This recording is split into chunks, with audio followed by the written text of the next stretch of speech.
Hi guys, and welcome back to the channel. So yeah, in this video I'm going to be talking about my top 15 favourite movies from the year 2004.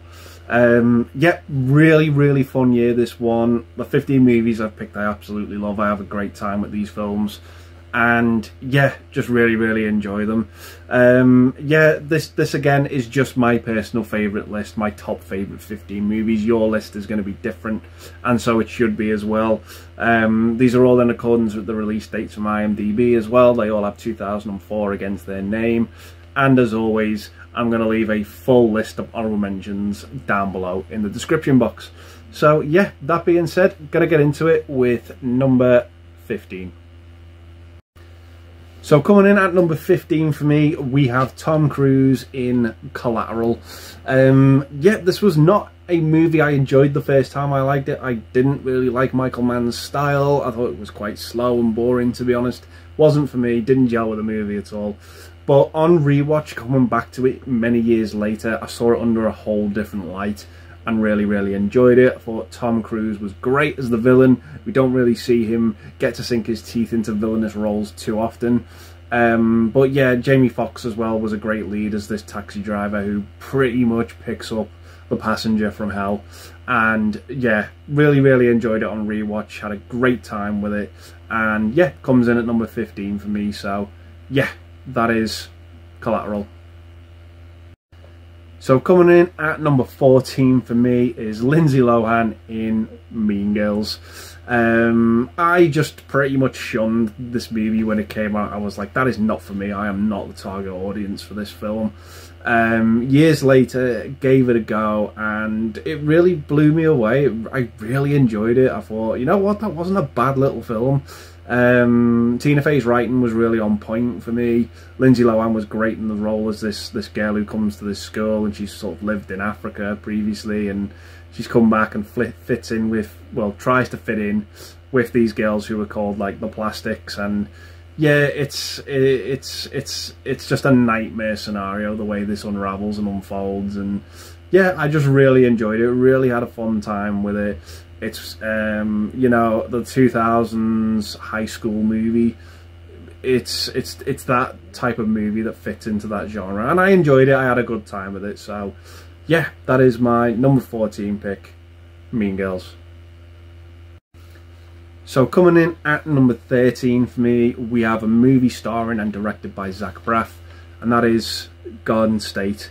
I was a really big fan of Scrubs. I really enjoy that TV show, and I decided to check out Garden State and see, you know, Zach Braff as a director in an indie movie. And yeah, I had a really good time with it. It's sort of about him. He doesn't want to go home at all, and his dad, played by Ian Holm, lets him know that his mum has passed away, so he has to go back to this town. And he builds this amazing relationship with Natalie Portman, and the two of them have amazing chemistry in this film. It's a great little indie movie, and I just really enjoy it for what it is. Yeah, it's not like a big action movie or anything like that. It's slow, it's grounded, but I loved it all the more for it. And yeah, I just think Zach Braff as a director is pretty underrated. But yeah, that is my number 13 pick, Garden State. So coming in at number 12 for me is a World War II movie, and that is Downfall. This for me is one of the best performances ever of Adolf Hitler. The performance in this is absolutely frightening. It's telling the story of how it was World War II was coming to an end and Hitler was losing the war. And yeah, his performance is completely flawless in my opinion. It's like I said, it's frightening. It's on point. It's him going insane, losing his mind pretty much, and just can't believe how the situation he's got into, where he's losing the war, and it's all for the better, obviously, that's what happened. And yeah, it's just a great performance. It's completely brilliant, and it just captures those last days of Hitler and the fact that Germany were losing the war at the time. And yeah, it's a brilliant, well executed movie. The acting in it is just on point, and it's a great retelling of something that happened in history. And yeah, really enjoy this one, and I really admire it for its acting. So yeah, that is my next pick at number 12, Downfall. So coming in at number 11 for me, just missing out on the top 10, is Sideways, starring Paul Giamatti and Thomas Hayden Church. Yeah, this is just a great little road trip movie about two friends. One of them's getting married, and they go on this little road trip, and it's all about like the little characters they meet along the way. It's great fun. The scenarios they get into are hilarious.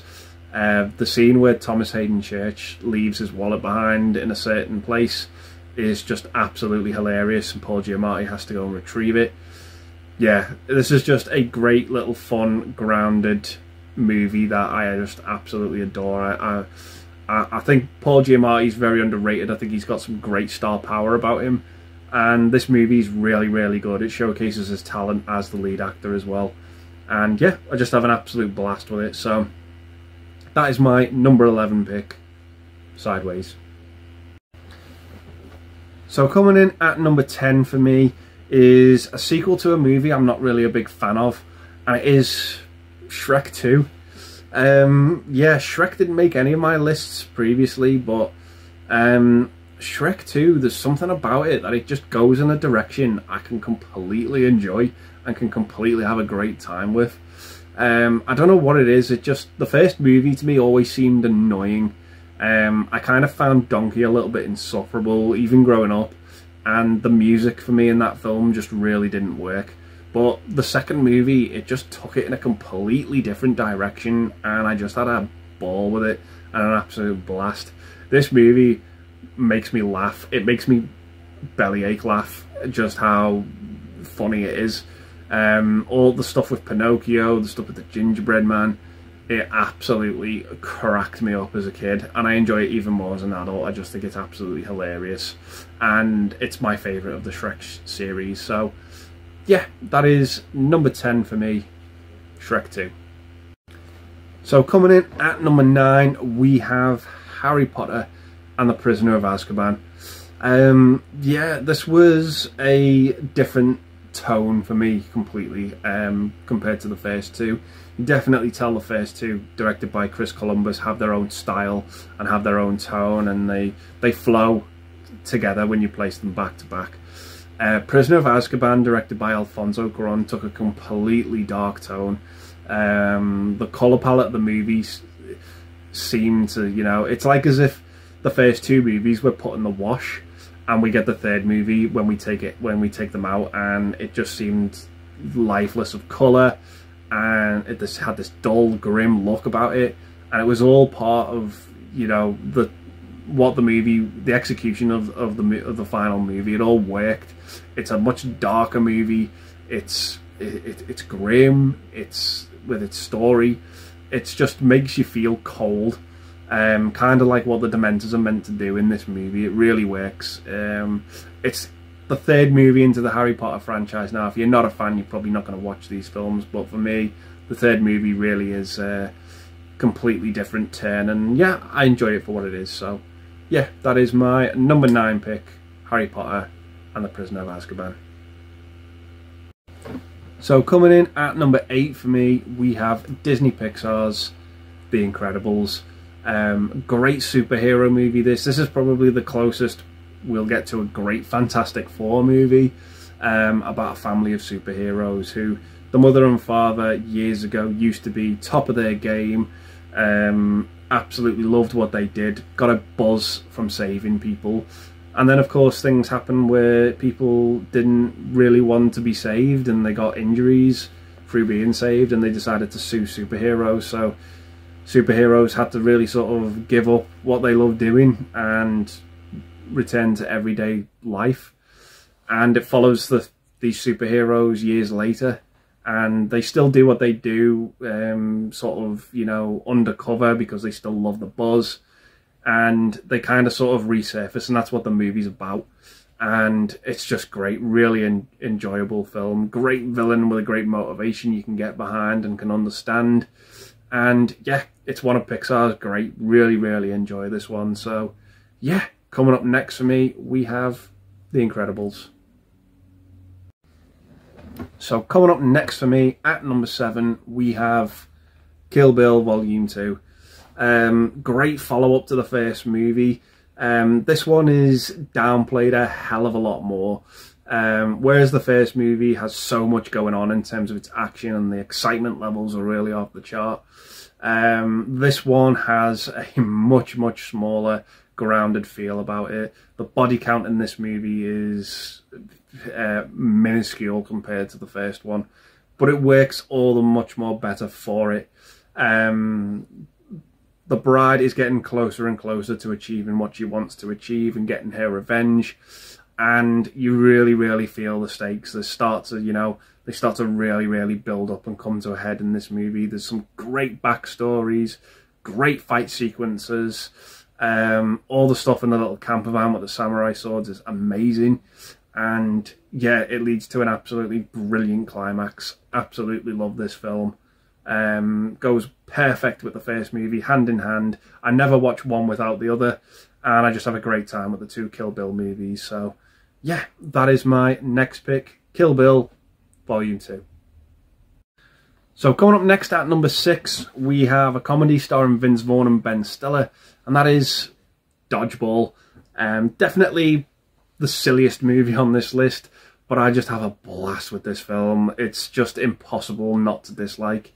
I just really enjoy it. It's got such a charm about it. Vince Vaughn actually makes for a great lead in this film, and Ben Stiller absolutely hams it up as White Goodman, the villain. He is just a villain you absolutely love to hate, but you have a blast watching him. He's hysterical.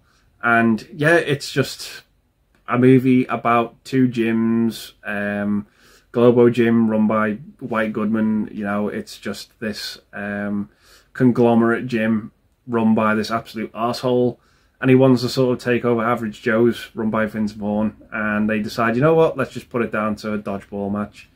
And that's the movie. The underdogs learn to train, and the way they get through the tournament is just absolutely hysterical. Really, really funny, this one. Really enjoy it. Great little underrated sports comedy, and yeah, just had a blast with it. So yeah, that is my next pick, Dodgeball. So coming up next at number 5 for me is Shane Meadows' Dead Man's Shoes. This is a fantastic British movie starring Paddy Considine and Toby Kebbell. It sort of follows Paddy Considine's character, who's out for revenge against a group of people who made fun of and abused his brother, his handicapped brother, and it follows, you know, the trail of him tracking down each person one by one and getting his revenge. And yeah, it's just a really, really brutal, really depressing at times movie, wonderfully directed by Shane Meadows. And there is a twist in this movie towards the end, which I won't dare spoil, but it all makes sense when it comes together. And yeah, Paddy Considine absolutely kills it in this film. It's not for the faint of heart, but I think this movie needs to be seen by, you know, everyone at least once, because it is just so well made. I just feel so grounded and realistic. But yeah, that is my number 5 pick, Dead Man's Shoes. So coming in at number 4 for me, just missing out on the podium places, is a movie that I've not seen too many people talk about. I absolutely love this movie. I think it's great. It's a little indie movie, and it is Mean Creek. Yeah, this is a story of a group of kids who, one of the kids, it's his birthday coming up, and he's at school, and there's this bully at school who just absolutely, you know, humiliates him and does him wrong at the start of this film.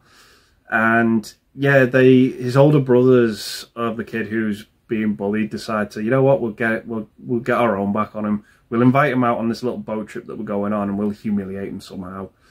And what happens is they go on this trip and they end up sort of liking the bully. And what happens afterwards is just absolute chaos. Everything that goes wrong could go wrong, and it's brutal. The language in this movie is just downright difficult to listen to at times. The way people try and insult each other in this film is just unpleasant. like I said, the language used in it is really, really uncomfortable, but it's really realistic. I watch this movie and I think, damn, this would actually really happen if these people got, you know, got themselves into these confrontations. It's really, really disturbing at times with what they say to each other, but my God, is it a powerful film. Really awesome ending as well. But the first and middle act for me is just this movie's strong point. The acting in it is just unbelievable and, yeah, needs to be seen by a lot more people. So if you've not seen Mean Creek, I can completely 100% recommend it. So it comes in at 4th place for me, just missing out on the podium places. So, yeah, that is Mean Creek. So coming up next at number 3, taking the bronze medal, is Napoleon Dynamite. Yeah, again, if you can't tell, I love these little indie movies from the early to mid 2000s, and Napoleon Dynamite might just be my favourite. John Hader as a title character, he's just, yeah, I know some people say he's annoying, but I actually find him quite funny in this film. I love all the supporting characters as well. His brother Kip, his uncle Rico, his grandma, who's just out on the quad bikes all the time. Yeah, Pedro as well, and his family are great. Yeah, it's just one of these little indie movies. I can't explain why, but it has so much rewatchability for me. The rewatchability factor with this film is just through the roof. Absolutely love it. I love the high school setting. The soundtrack is absolutely amazing. Some of the songs in this film are great. This is also a movie with an after credit scene as well, so if you've not seen it, dig it out again and give that after credit scene a watch, because it's quite funny. And yeah, just really, really enjoy it for what it is. So that is my number 3 pick, Napoleon Dynamite. So coming in at number 2 for me, just missing out on the top spot, taking the silver medal, is Edgar Wright's Shaun of the Dead. You can tell that the people who made this absolutely loved the George Romero zombie movies, particularly the first 3, and if not, maybe even more so, you know, a nod to Dawn of the Dead. But yeah, this is just a great British zombie movie. I absolutely love it. The editing in this gets absolutely commended by everyone, and rightly so. It's wonderful, it's so quick. There are so many layered jokes in this movie as well. It's just an absolute treat, an absolutely wonderful movie. It's so clever, it's so well done. The way we see Shaun there's a sequence in the movie where we see Shaun's everyday life, and then we're played it again a couple of days later or the next day after, where the zombie apocalypse has happened, and it's just so clever and so well done. And the gore in it is top notch as well for a zombie movie. It's just all round laughs. It's brilliant. All these characters are great in the movie. We love Shaun, you love Ed. Yeah, you just have an absolute great time with this one, and you'd probably want to hang out with them if there actually was a zombie apocalypse. And it's just a great laugh, this movie. So yeah, just missing out on the top spot for me is Shaun of the Dead. So that leaves us with one movie left, and for me, coming in at number 1 is a sequel to a superhero movie that I really enjoyed, but I enjoyed the sequel a hell of a lot more, and it is Sam Raimi's Spider-Man 2. Yeah, does everything a sequel should do. Picks up exactly where the first one left. It was great to see Alfred Molina brought in as Dr. Octopus. He was always like my favourite Spider-Man villain growing up as a kid, watching the cartoon. And what they do with him in this film is just absolutely brilliant. The fight sequences are just absolutely top-notch. Particularly all the stuff that happens on the train with Dr. Octopus. It's just brilliant. Absolutely love it. Great to see all these tentacles. You know, the articulation on them is just absolutely great. Yeah, the fight sequences for me are just absolutely wonderful in this film. I love the fact that as well, as the villain, we're also dealing with Peter Parker himself. Can he juggle being in a relationship and being Spider-Man all at the same time? Those questions are answered and addressed. And yeah, it's just a really, really awesome movie. Really enjoy it. It's just so entertaining and off the charts. For me, this film, and it was my favourite Spider-Man film up until No Way Home. But yeah, just a great sequel, great comic book movie, some great performances, great villain. Yeah, ticks a lot of boxes for me.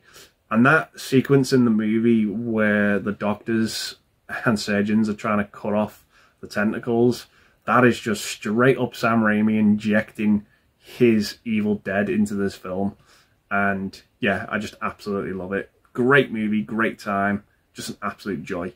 So yeah, that is my number one favourite movie from 2004, Spider-Man 2.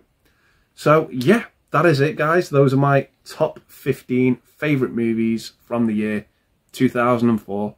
Gonna leave the video there, guys, and say thanks very much for watching. Stay safe, and I'll see you in the next one. Bye for now.